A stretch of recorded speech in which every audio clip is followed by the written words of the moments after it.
And we're back in the car like we never left. Welcome to the Confessions of a Not So Dangerous Mind podcast. I'd like to thank you all for spending some of your Thursday afternoon here with me in New York. But once again, we're going to skip past all that promotional jazz and get right to the guts of the episode. The newest entry in our continuing series of the best movie you've never seen. Now, this is going to feel as if I'm advertising myself, but I'm not. Well, maybe I am, but not for that reason. Today's movie is a film that was not a box office hit, but is well remembered by history. It is certified fresh on Rotten Tomatoes and other review collecting apps such as Metacritic, and it is streaming free, I believe, on Amazon Prime and MGM Plus. And the reason why I kind of made a joke about promoting myself is the name of the movie is... It's my name. The name of the movie is Jeremy. So the main character in this film, that's his name. I wasn't named after him. He wasn't named after me. This film was released before I was born.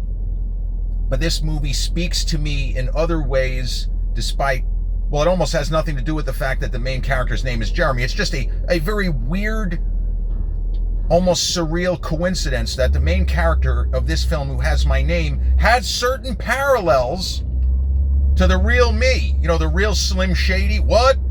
Who? Yeah. But this is a film which spoke to a very particular kind of young man. Let's put it that way. The main character in this film, played by a terrific actor who was a pretty big star in his way, named Robby Benson, and he's now a tenured professor at my old alma mater, New York University.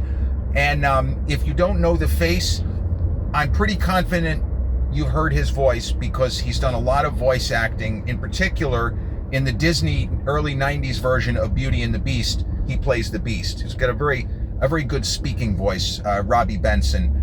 Did a lot of really good work. He did the film The Chosen, based on the Chaim Potok novel in the early 80s. He did Ice Castles, Ode to Billy Joe. And he did a film that I saw when I was in 7th grade. It was a sort of, let's scare the kids into not doing drugs and drinking. I think it's called The Death of Richie. You talk about a nail meathead title where they're not leaving any doubt as to the fate of the main character. The main character's name is Richie.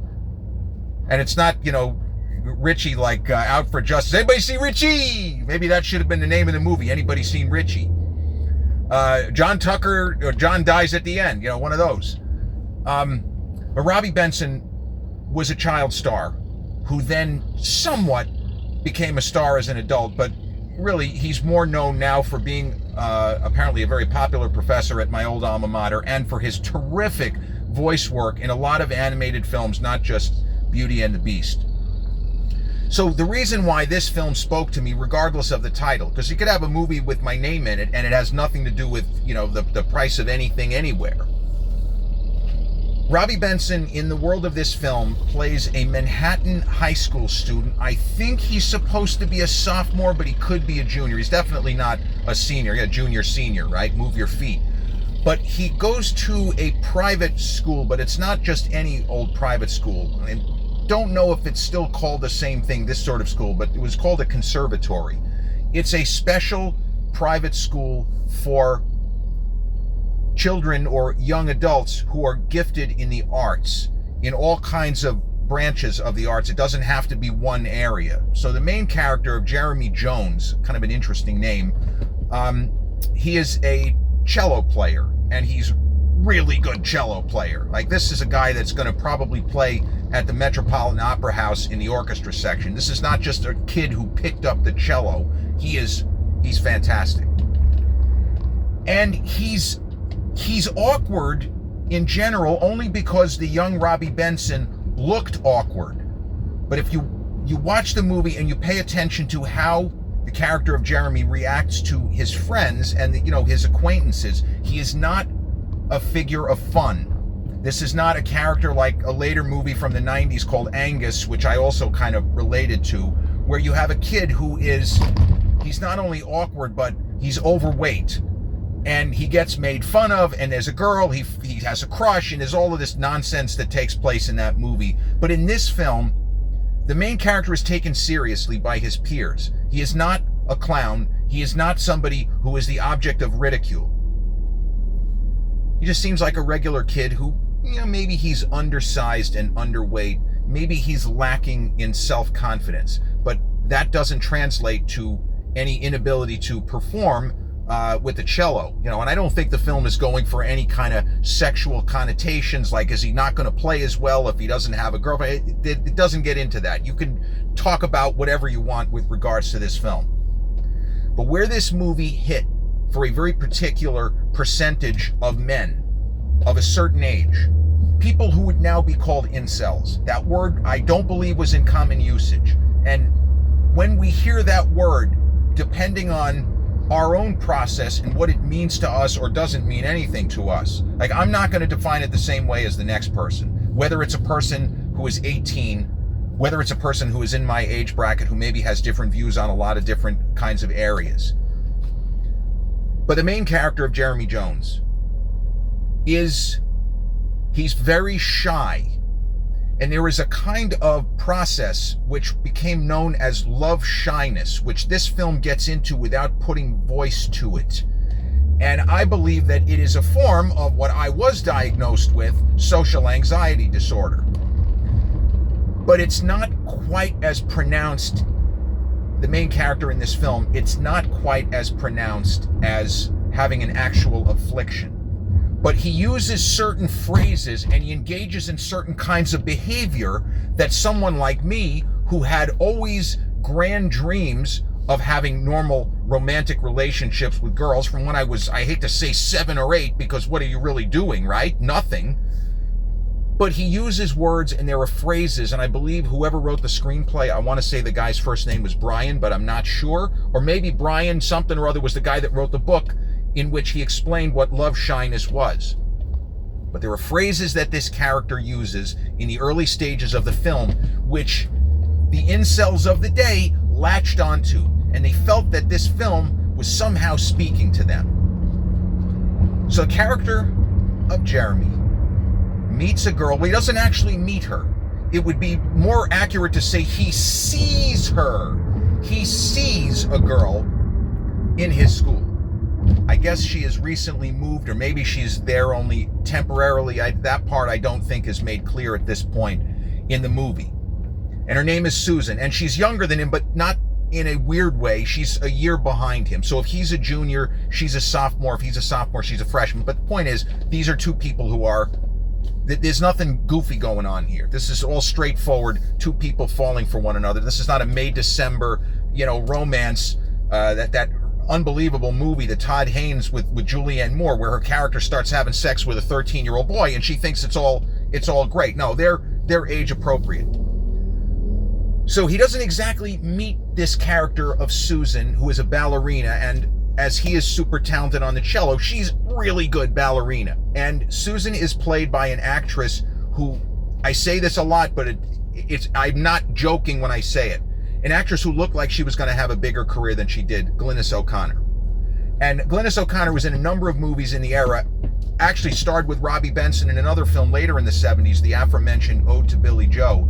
And I will say that she gives a phenomenal performance in a very highly praised TV movie about the famous woman tennis player. She was one of the greatest tennis players who ever lived, Maureen Connolly. And I thought it was just a sensational performance by her. But her career really didn't go anywhere after that. And I think she may have just retired from the business in the mid-'80s. But she plays the character of Susan. Now, in a normal film where you have talented teens who may be a little bit awkward, maybe he doesn't have all the answers, maybe he's a little bit shy, there is going to be maybe scenes of a little struggle. Does he have the courage to ask her out? But the character of Jeremy in this film doesn't exactly do that. He says these strange things which I never voiced, but I could identify with. So he tells his friend words to the effect that this girl is really pretty. I kind of wish that I could talk to her. well, yeah, you can. He says, well, I don't think so. And he gets himself all worked up that he's not going to be able to do that. So he starts almost idolizing her, where he is staring at her. If it's possible to be sexually attracted to someone, but still stare at them longingly, soulfully, mournfully, but somehow in a G-rated way, he's achieving it. And this is on Robby Benson for having a really expressive face, because he gets a lot across with just glances. So he starts staring at her in a very gentle way. He starts stalking her, but he's doing it passively. This is not Noah in The Notebook engaging in behavior where, no offense to him, if you don't look like Ryan Gosling or Brad Pitt, that's not going to work. You know, spoiler alert, that's not cool. How many times does she say no? How many times does she say no? A lot. And then she says it again, and then she says it again. But that's not what this movie does, and that's not what the character of Jeremy does. He just kind of stares at her, and then he says something that I felt in my marrow. I feel better about myself just being in the same room as her. That somehow I'm not gratified. You know, I'm not trying to be stupid here, but it's difficult to explain. But I felt that as a kid when I was in the same class as a girl I had a crush on but knew that I was never going to talk to. Never. I felt there was a certain comfort knowing that a person that I had a crush on was in my sphere. It's so dumb, and looking back on it, it's even worse than I thought at the time. It's terrible. Not criminal, but it's bad, because there wasn't anything preventing me from saying the words hi. And in some cases, eventually I did become friendly with the individuals. But when you're going through it, you take these tiny little victories, if you will, and that's what he's doing here. And that's what a certain subset of men who struggle to form interpersonal connections. It doesn't have to be romance. I had difficulty interacting with people in a normal fashion. It had nothing to do with romance. I struggled across the board.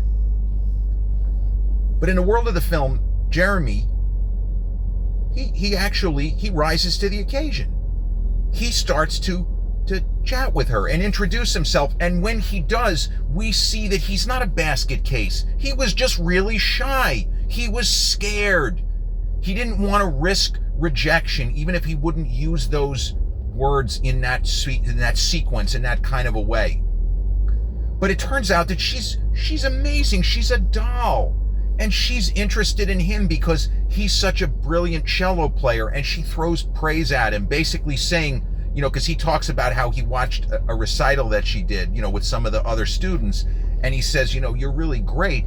And she says, you're a way better cello player than I am doing what I'm doing. You're an amazing cello player. So they start to see each other.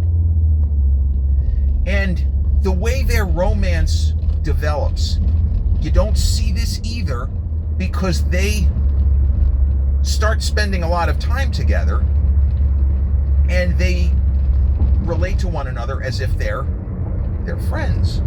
They play games, they go to the horse track, and they have a lot of laughs and fun, and they share some pizza, and they watch a movie on a rainy day and share a Coca-Cola.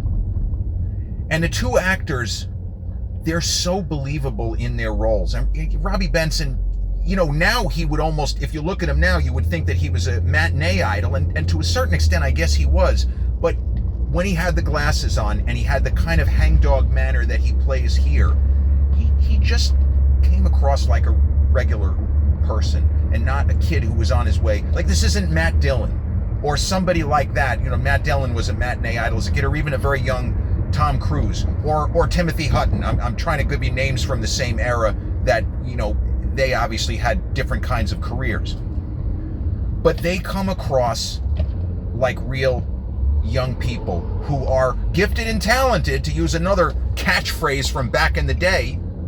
They are gifted and talented, but they come across like regular kids who are tentative, and neither wants to get hurt, neither wants to be embarrassed. And the reality is, when you're 16 and 15, it's probably not going to be forever. You know, again, not taking shots at the people who've been able to make a teenage romance turn into a lifetime. You know, God bless. L'chaim, right? No doubt. No jokes. But the reality is, when you're a kid and you don't even have a driver's license, you have very little autonomy over your own life, whether it's 2025 or whether it's 1973, the year in which I was born in December. You are pretty much at the mercy of, if you have a parent or both parents, you're going to do what they say. And hey, this is something that the original Karate Kid gets into. Ralph Macchio's Daniel LaRusso is more or less dragged across country kicking and screaming because his mom gets a better job. And you know what? Daniel, I love you, but you don't have a fucking choice. You're coming with me. There's nowhere else for you to go. And that's that. So, as this story develops, the friendship between my namesake and Susan, it turns into a very heartfelt, tender, and really beautiful romance. And this is one of the most realistic and gentle, kind-hearted romances that I've ever seen. Because, look, most of the best movie romances, at least ones that I've seen, they often have to do with adultery, like Brief Encounter, and Trevor Howard's character somehow messing around with the fireplace when all he should be doing is trying to get Celia Johnson's clothes off. Bro, you're about to hit pay dirt. Get away from the fireplace. I still can't get over the fact that he's messing around with the fireplace. But also Bridges of Madison County. Bridges of Madison County is about a woman who commits adultery, but does it in the most wholesome, well, not really, but she does it in the most understandable, believable way. This is not that movie. This is two young people who've never been in love, who find each other because they're both talented within the realm of the arts, and they connect.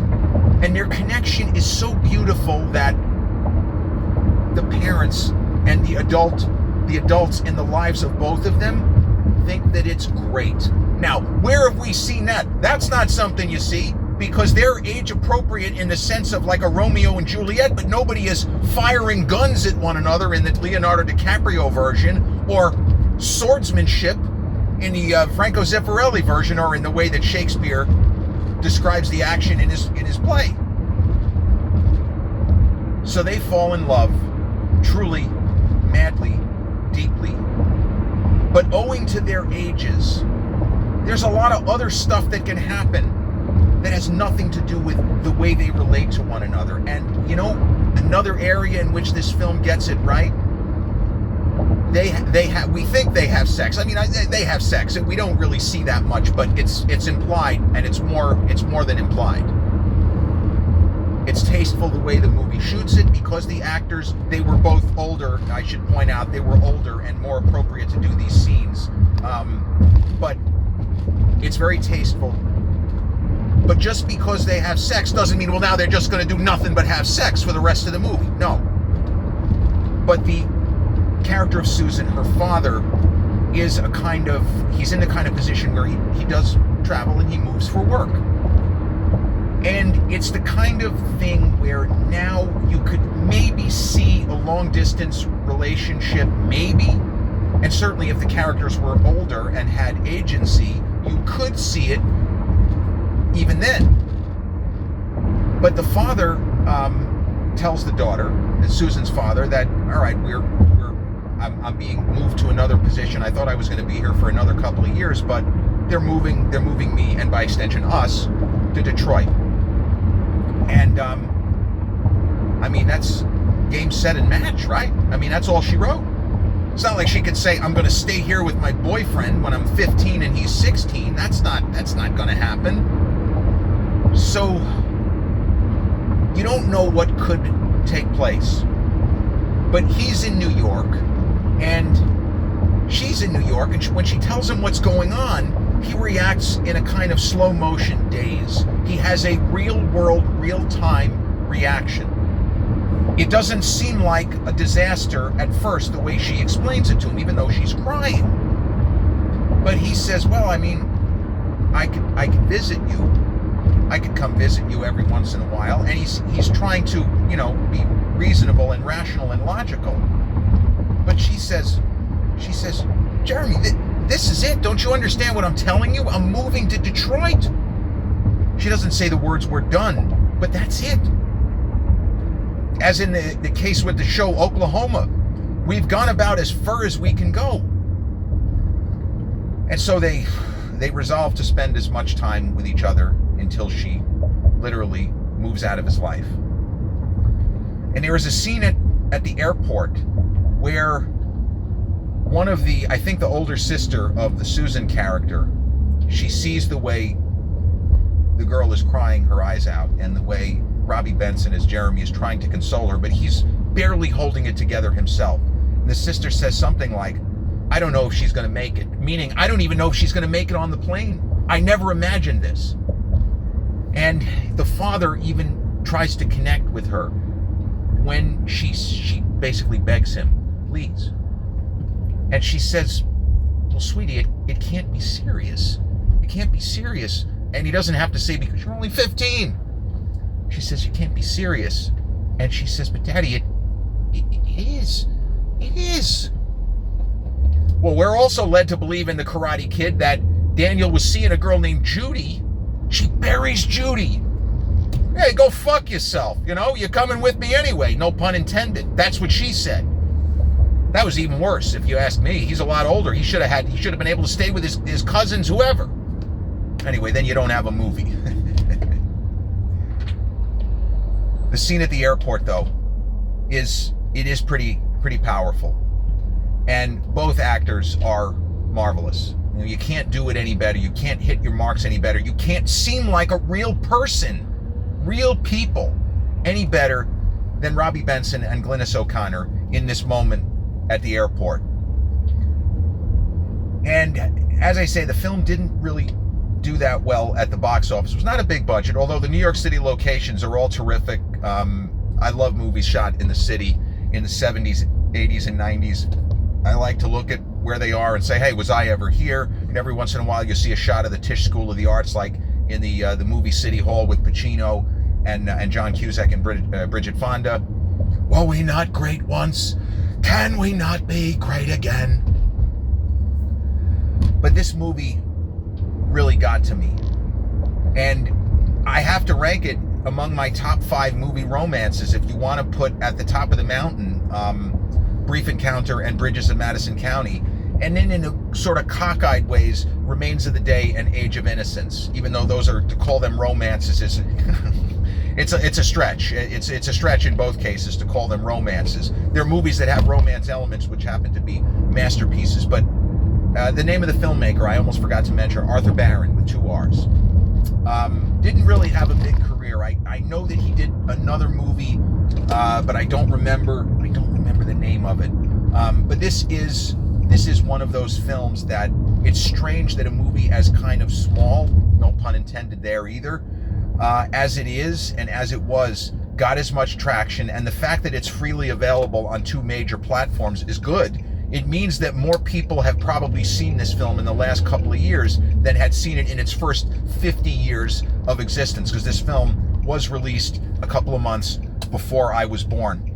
But it is a strong story. It is one of those kinds of movies, if you believe in the characters, if you buy the performances by the leads, Robby Benson and Glynnis O'Connor, if you believe that their love story is real and true, and that these are 2 people who are destined not to live happily ever after forever and ever, but that these are 2 people, even though they're so young, this is supposed to be a long-term relationship. This is supposed to be the relationship that maybe will define the rest of their lives.